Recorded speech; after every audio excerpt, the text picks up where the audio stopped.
Well, hello, everyone, and thank you for joining me. I'm Jill Bloom, Group Publisher of Roofing Contractor, and welcome to our Best of Success podcast show. It's such an honor to have with me today Steve Slepcevic, the CEO of Strategic Response Partners, aka SRP. Steve, thank you so much for joining me. Jill, thank you for having me on your show. Well, Steve, there's no doubt you are the person when it comes to storms, when it comes to crisis management. You are the one that handles it all just the best. And there's a lot going on right now with hurricane season. Yeah, What is the there is. current situation? What does everybody listening need to know? So this one's going to be a little difficult to predict. You have the two hurricanes out there in the ocean right now, the Atlantic, and it's as if it's one of those rare phenomenons where there's going to be a pushing and pulling. So the weather reports are going to be a little not as accurate until it gets a little closer to making landfall. So for me, when I'm looking at these type of hurricanes, and I've been tracking them for over 30 years, from with some of the best forensic meteorologists that do predictive modeling. So even us, we have a separate team of meteorologists. That's all they do. Aside from what the news is saying, we're looking at what is going to be the actual ground zero of it, and putting teams ahead of it in that place before the hurricane makes landfall. So this one is going to be really hard to predict. Once it comes out of the Caribbean and it's on open water, you're going to have a better feel of where it's at. So realistically, sometime on Sunday, you're going to get a better model of where that target zone is, as to where the impact's going to be. And also, people talk about that there's some shear, there's some dry air that could be mixed in it with could keep this hurricane from not reaching a major cat. But what I've seen more and more is the rapid intensification of hurricanes. So I always say, don't take it off the table. Be aware typically right now from Savannah, Georgia to Kitty Hawk. That's the area right now of concern. Okay, very good. So if you're a contractor in those areas or even anywhere across the country, I mean, what should every contractor be doing on a consistent basis to stay prepared?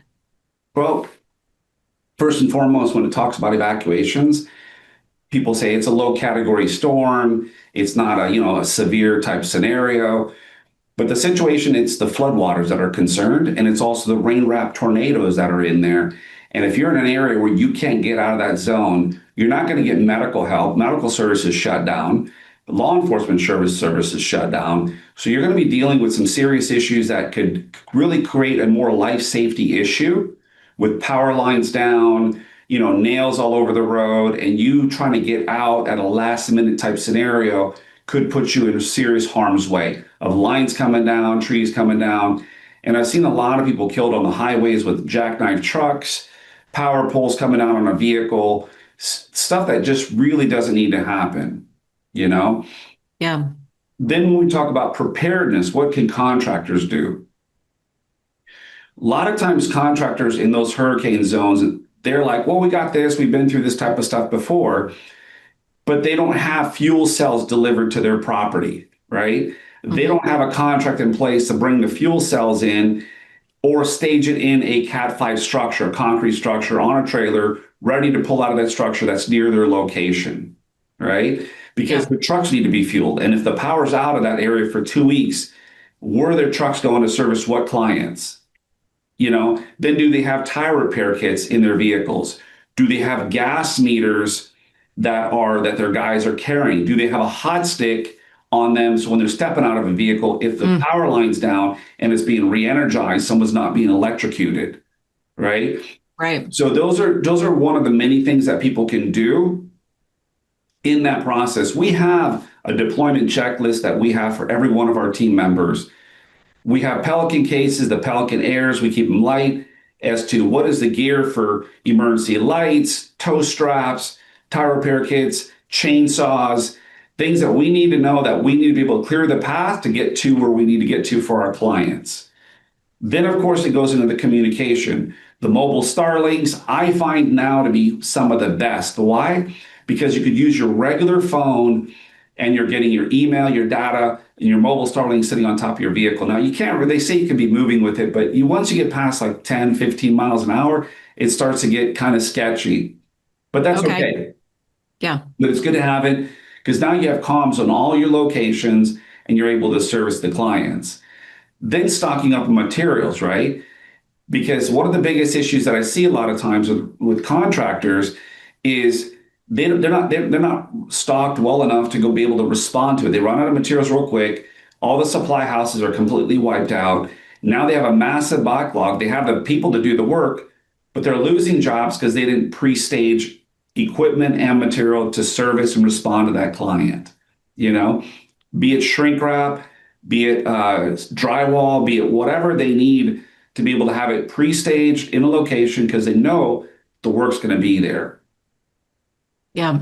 You know. Well, so Steve, in your experience over the years of all these hurricanes, when a major hurricane comes in, what's the longest you've seen an area be out without power?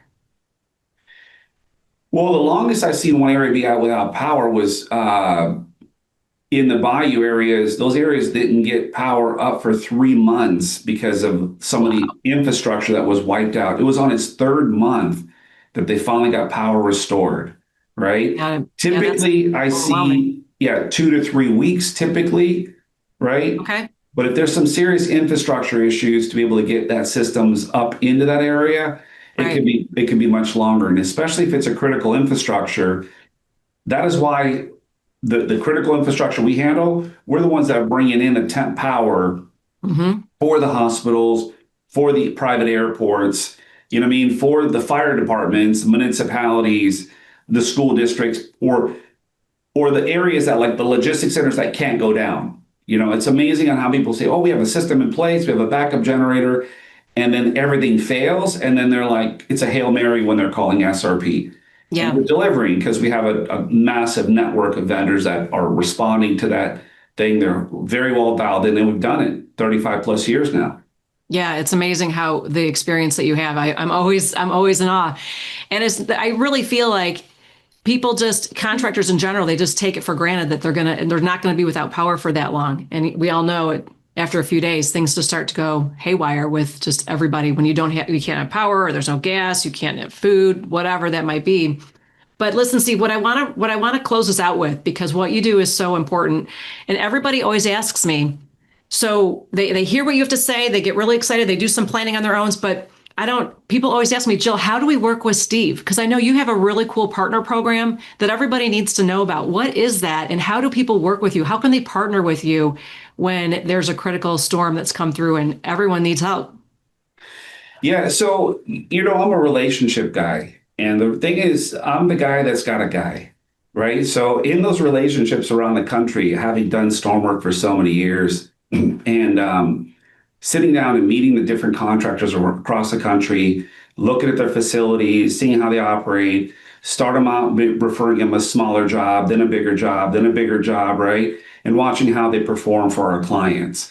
We do disaster planning for some of the biggest commercial, industrial asset owners around the country every year, auditing their insurance, putting together an incredible comprehensive response plan that includes additional medics, paramedics, additional security teams, bringing in the fuel cells, the distro, the power, everything, right? Setting up base camps for a lot of these organizations. I count on the vendors that are part of our program to bring them into that opportunity. The contractors that are doing the interiors of the buildings, right? That are doing the TIs for the shopping centers, the mitigation companies that are coming in that are doing the remediation, the drying, right? The roofing contractors are coming in there to put the temp roof in, and in most cases, the complete re-roof. The owner's like, you know what? I'm just going to go with the roof, re-roof on it. Many times, the roofer that they're trying to get a hold of in that local area that they have a relationship with is unresponsive. Yeah, especially if there's no power, right? And then the other part of it is I treat the SRP vendor network as a family. So when I go in there, I'm representing the client, managing the whole loss.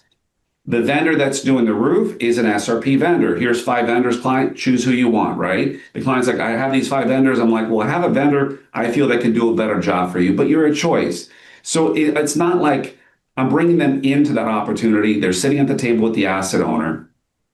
Then I'm bringing in the guy, the contractor that's doing the mitigation. Then I'm bringing in the contractor that's doing all the TI work on the interior, all the walls and ceiling work, flooring. And so that entire turnkey project is being managed by SRP. Got it. Right? From before the storm happens to setting up the floodgates, boarding it up, putting security teams on it, bringing in the base camp, the fuel, the temp power. And so the contractors, when they show up, they're like, wow, this is a beautifully set up job site. Yeah, it's easy. Got a command post, got a check in for security. I can drop my materials off here. The doors are open. I don't have to worry about people's tenants' belongings being stolen. All the contents are being packed out. Oh, this is great. Instead of the contractor go, well, I don't do contents. And then the client goes, well, I just called my insurance company up and they have one of the other contractors on their program is going to do it all. That contractor just got blown out of that job. Yeah. So controlling it, managing the vendors on it. So yeah, I mean, I encourage any vendor that is listening to this, whether it be a high-end residential or they're doing a critical infrastructure like a hospital, there's different tiers and categories of stuff that come in for our clients across the country. And this is nationwide. I mean, in California, we have a private firefighter service. So we put up fire pumps. We have a team that we deploy to those properties to do structure protection. And we saved a lot of homes and businesses in the Malibu Palisades area, as you're aware of. Oh, yeah. Then behind it was the environmental, the restoration remediation contractors, the painting guys, and the roofing contractors, which some of them you knew, that we brought into some signature properties for them to completely do the re-roofs for them, So, yes. Yeah, you definitely are a one-stop shop. Steve, if anybody has any questions on how to get involved, where do they go? What's the website? The website is SRP, the number 24.com. Strategic Response Partners 24 is what it stands for, SRP24.com. And they can email me directly. Yeah, what's your email? Steve at SRP24.com.